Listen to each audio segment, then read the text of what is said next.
bawahnya dikasih foto bokep, bro. Kalau pinjol tuh gimana? Kita jadi korban. Kalau pinjol kan, kenapa pinjol sekarang diberantas? Karena kan korban. Ini mau lapor ke polisi, diketawain. Itu nipu dong.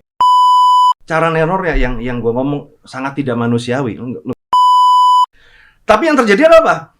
Dia jatuh tempo ya kan, diteror. Dia teror ya, mukanya dia ya di cropping, bawahnya dikasih foto bokep, bro. Kemudian diancam, lu kalau nggak bayar foto ini gue sebar loh.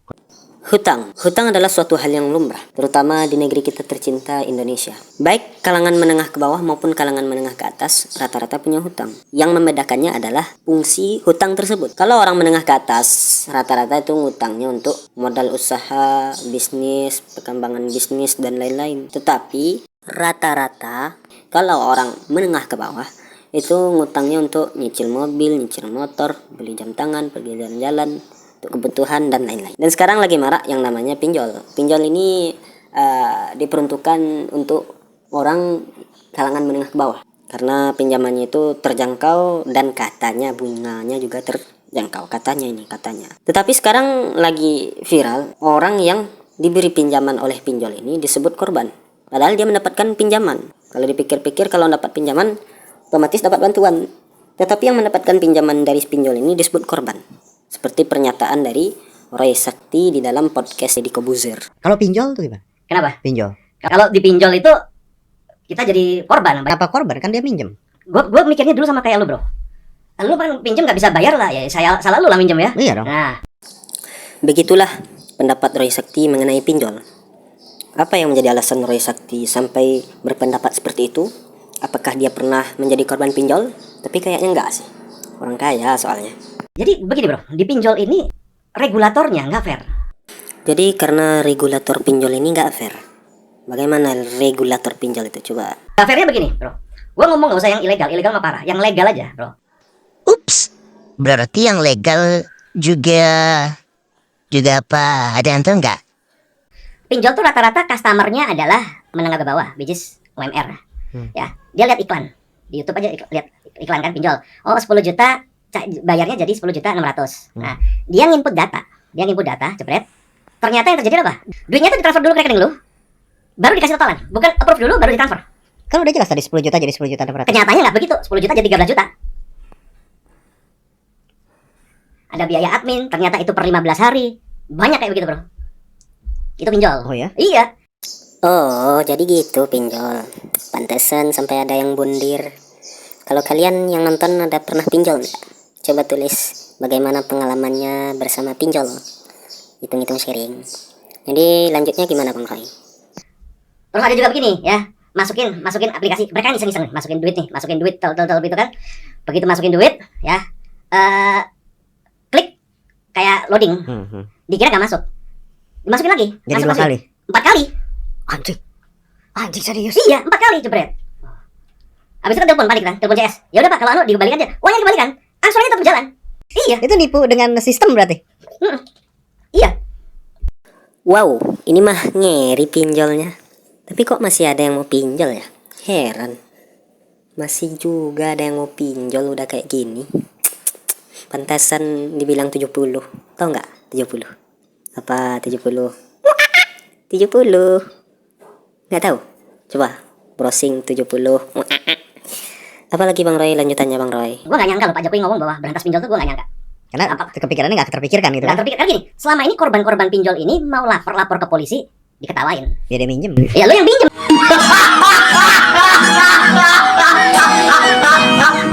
Makanya bro, yang pinjol-pinjol nggak bisa bayar, diancam, mau ngelapor, diketawain.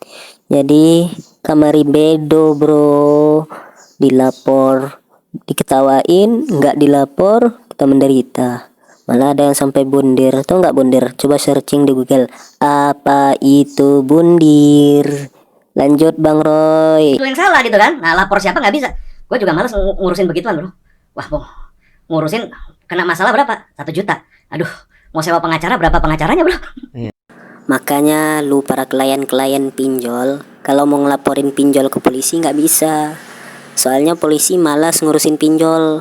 Pinjol kalau lu mau ngelaporin ke polisi butuh pengacara. Sedangkan sewa pengacara lebih mahal daripada hutang lu sama pinjol. Makanya jangan main pinjol lu. Ini bagi yang main, yang nggak main jangan merasa ya. Lanjut Bang Roy, jelasin tentang pinjol biar masyarakat nggak ditipu daya sama pinjol-pinjol, terutama pinjol ilegal. Apalagi yang mau trading gunain duit pinjol. Kacau. Stres nanti itu stres. Bahaya. Pinjol untuk kebutuhan aja bahaya, apalagi pinjol untuk trading. Hei. Lanjut Bang Roy, lanjut. Tapi yang terjadi apa? Dia jatuh tempo ya kan, diteror. Diteror. Teror. Wow, diteror bro. Udah jatuh tempo, diteror nanti sama pinjol yang gunain pinjol. Bahaya euy. Gak tenang hidup lu. Stres, tidur susah, kena teror. Mau dilawan gak bisa, mau dilaporin gak bisa. Mending kalau lu berani, kalau nggak berani gimana? Bikin pipis celana, terornya bahaya soalnya. Coba dengerin nih kata Bang Roy. Terornya gimana Bang Roy? Dan yang parah nih, udah ada kelihatan ya. Cara neror ya yang gua ngomong sangat tidak manusiawi. Lu gua kasih ya kan. Dia teror ya. Mukanya dia ya, di cropping, bawahnya dikasih foto bokep, bro. Waduh, bahaya bro. Foto lu diedit jadi foto bokep. Ngeri. Terus gimana Bang Roy? Fotonya diapain itu? Kemudian diancam. Lu kalau nggak bayar foto ini gua sebar lo ke kontak lo. Parah nggak itu bro? Parah bang. Itu mah parah banget bang. Pantasan ada yang sampai bundir tuh. Ngeri 25 orang bundir akibat terlilit utang pinjol. Rupanya diancam. Ancamnya bukan main-main. Itu beban mental itu. Ngeri. Ini kalau yang nonton video ini yang masih dibilang waras lah. Kalau masih waras nih nggak akan mau urusan sama pinjol nih. Tapi kalau yang udah putus-putus dikit, nah kemungkinan masih mau urusan sama pinjol. Soalnya udah putus. Bahaya, serius bahaya nih. Jadi itu orang harus nyari pinjaman dari keluarganya, dari temannya, dari apanya untuk membayar itu. Biasanya dia nyari pinjol lagi bro. Nih kalau ada yang kayak gini serius sengklek. Udah dapat satu musuh pinjol A, tambah lagi satu musuh lagi dapat pinjol B, tambah banyak musuh lu pinjol. Cukup satu musuh aja. Satu musuh terlalu banyak, 1000 teman terlalu sedikit. Oke bos. Jadi selesain yang satu pinjolnya. Keundur nggak apa-apa, biar bunganya nambah daripada nambah musuh pinjol yang lain gitu. Yes. Jadi gali lubang tutup lubang Yes. dong endingnya dong. Yes. Akhirnya kan kebelebet sampai ada yang bunuh diri apa segala. Iya nih ada yang sampai bunuh diri. 25 orang bunuh diri akibat terlilit utang pinjol. Kacau. Beban mental serius, beban mental itu. Sudah di dunia menderita karena riba, tambah bunuh diri. Orang bunuh diri tuh enggak masuk neraka. Dunia menderita sama pinjol, di akhirat menderita sama malaikat. Kacau. Ini sama problemnya. Gali lubang tutup lubang. Iya. Yang dia lupain bahwa bunganya jalan terus tuh. Jalan terus. Itu bro yang main-main pinjol, bunganya jalan terus. Jadi kalau lu ngutang sama satu pinjol, pas mau ngelunasin gak ada duit, pinjam pinjol yang lain, tambah 2 orang lu ngutang, 2 pinjol yang harus lu pikirin nanti, dan bunganya terus nambah. Tambah lagi satu pinjol, nambah lagi pinjolnya, bunganya nambah, berarti 3 bunga yang harus lu bayarin. Dasar pinjol. Nah kalau kita berbicara pinjol, ini adalah orang-orang yang segmen middle low. Nah middle low itu kan dia ngitung bro. Sebenarnya dia ngitung. Ya, gua mau pinjam, gaji gua 3 juta. Gua sanggup angsuran 1 juta. Dia kan ngitung, gua sanggup 1 juta. Nah, banyak kasus ketika dia input data, cairnya nggak 3 juta, 5 juta. Kok bisa?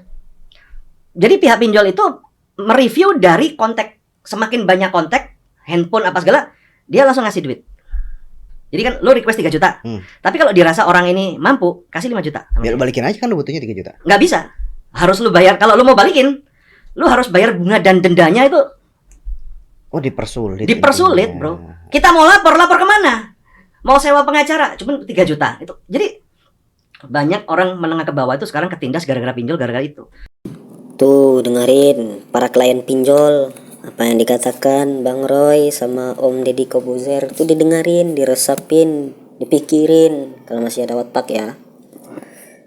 Jadi kalau kalian sayang sama diri kalian, sayang keluarga kalian, jangan gunain pinjol, sabar aja. Karena terobsesi pingin ini pingin itu sampai pinjol, itu kan hawa nafsu. Kalau belum ada ya sabar, diusahain dengan cara yang baik, dengan cara yang halal, nggak usah pakai pinjol. Itu namanya nafsu. Orang nafsu itu bahaya tuh, bahaya. Nanti kalau udah turun dajjal tuh bahaya yang nafsu-nafsuan itu.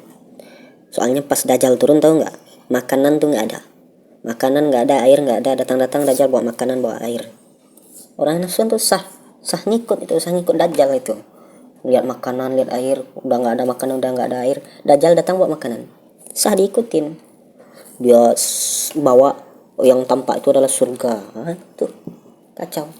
Jadi buat para klien pinjol, pengguna pinjol, insaf lagi ya, tobat dari kepinjolannya, tobat dari ketergantungannya sama pinjol, tobat. Oke? Mungkin sekian yang dapat saya sampaikan dalam video ini, karena video baru, karena pemula, dalam berbahasa mungkin agak keliru, mohon maaf ya, karena manusia ini tempatnya salah. Yang selalu benar Allah Subhanahu wa taala.